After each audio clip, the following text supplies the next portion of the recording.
when you're a female AD in a very male industry, in Mumbai you have a substantial number of women in the industry, but in Tamil cinema not too many, right? So you always want to come across as a really smart person, so you're always like, oh, I only watch Tarkovsky. But around lockdown, when film watching became a more personal thing for me, I realized I really just liked watching chick flicks more than anything. Playing this character itself was very, very personal to me. When Varsha first told me the story and told me a little bit about the character, it was almost like she was narrating my life story. And so immediately I felt connected to her, and I felt like, yeah, I can do this. One thing I really loved about Bad Girl is it almost feels like a scrapbook that I'm going through. It's very like the ones I made as a teenager or in college. We're going back and forth in memory, present, dreams. I have two sons, one is 30 and one is 26. So I was able to relate Ramya's character with them. And like when Varsha was narrating me the story, like for me is like I am doing Sundari Miss. There was no even a second thought in my head that I cannot act or I have to put my very difficult for performing this character. But it was very easy to perform this character because what I felt of Ramya also in my teenage, I was able to feel that. I truly wanted to keep the credits on because it was so catchy. But we thought we'd get right into the conversation. Firstly, thank you so much, guys, for being here. It was truly, truly wonderful that you shared your film with us. And I think the audience at least enjoyed a lot. There were a lot of laughs. Yes, please, another round for Team Bad Girl. Varsha, I'll start with you.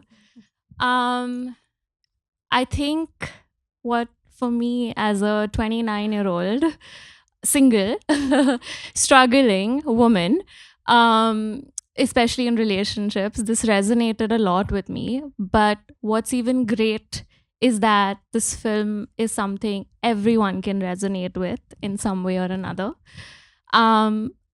As this is your debut, I think what I really want to know is how much of this story comes from you yourself, and of course then your journey into writing Bad Girl and then finally making it. Hi. So this is not an autobiographical movie, but it's extremely personal. It's deeply personal, and the incidents are fictitious. I told my mom it's completely fictitious, which it's not. But it's burst. I remember feeling all of these feelings. I still feel all these feelings, and these are questions I constantly battle with. As recent as this morning. So, so the conflict is very personal to me, but the incidents are fictitious. And how did you begin writing Bad Girl, or where did that seed come from?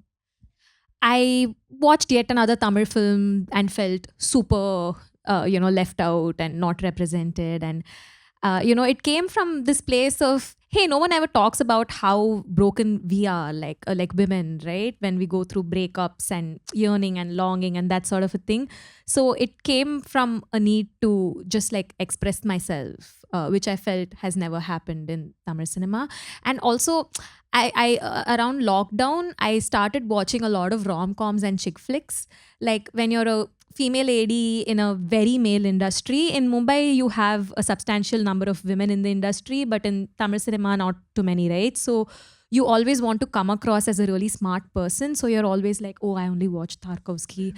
But around lockdown, when film watching became a more personal thing for me, I realized I really just liked watching chick flicks more than anything, and also how we perceive chick flicks like as something very stupid simply because it's pertaining to women and our stories, right? So, but whereas chick flicks can also be extremely philosophical and intellectual and deep and political, so all of those things. So the need came from there basically, and I wanted to make a chick flick, and become comfortable with someone who says, yeah, I made this. Thank you. And chick flicks completely, because this is something that was very at its core for a female audience, I felt. And so congrats that, you from a really male dominated industry, you were able to build this. And speaking of female centric, our strong female protagonist, Ramaya, Anjali, what was it like for you? Because there's so much going on with Ramaya. She's funny, defiant, but also you're 15 and then you're also 32. So what was that kind of getting into the different aspects of the same character, but there is a growth and there is very particular things that this character goes through in the different aspects of life. So what was that like for you, the process?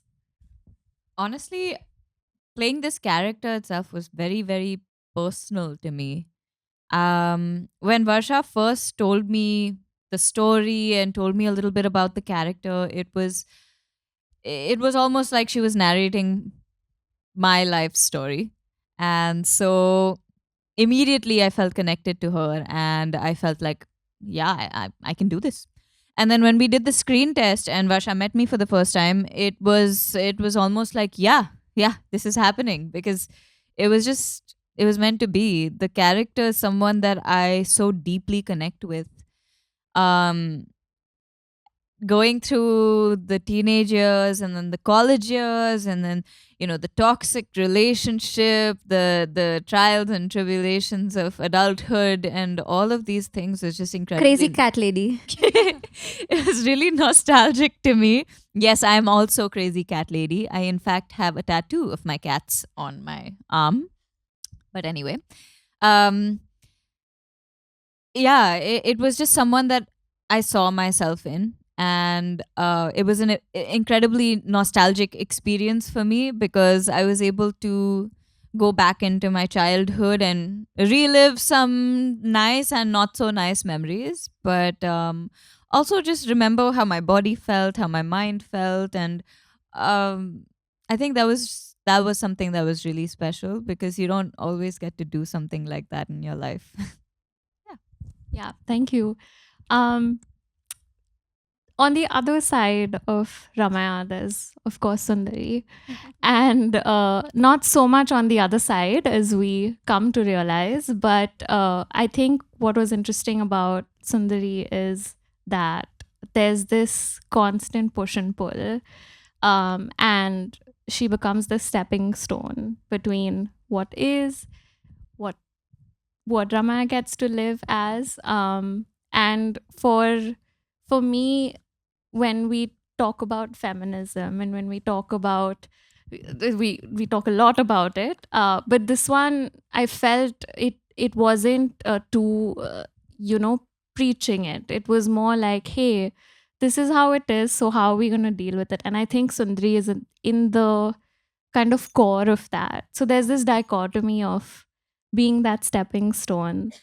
And I just want to ask Shanti Priya ma'am, what of the character did you hold on to when you were, because it could be a caricature, right? It's hilarious when we come across these moments with Sundari.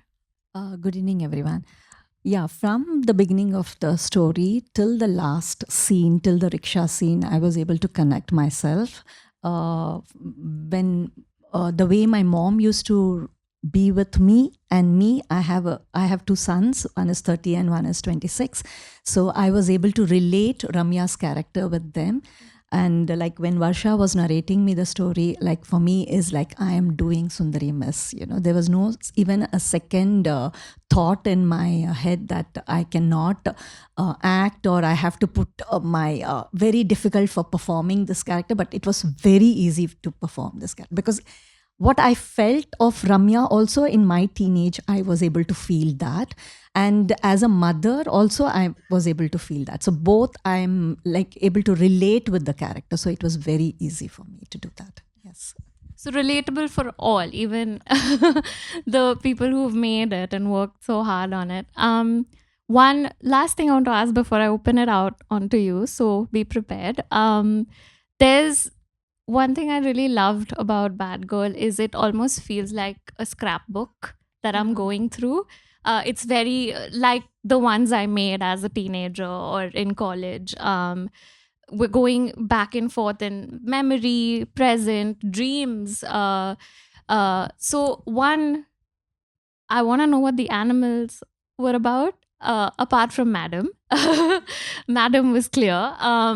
And what at which point when you were writing, or was it when you were editing, that you kind of came together as looking like a scrapbook?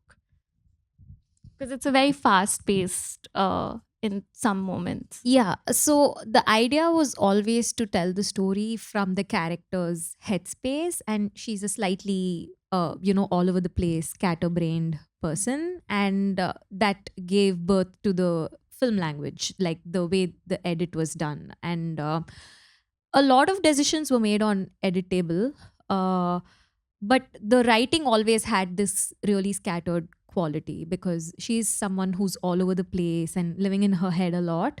So starting from the dreams, right? You start with her dreams and you end with her achieving somewhat a version of her dreams. So the idea, everything went from trying to show what's inside a person's head, and I think that's what we've tried to capture.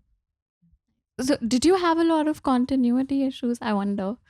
Oh yeah, I'm so bad at continuity. My ADs were even shittier than I was at continuity. So, like, Listen, if anything, I kept track of my own continuity. oh, there was one scene we shot an entire sequence with her hair in a whole different thing, and I was like, "Hey, are you sure that's the hairstyle you came in the previous scene?"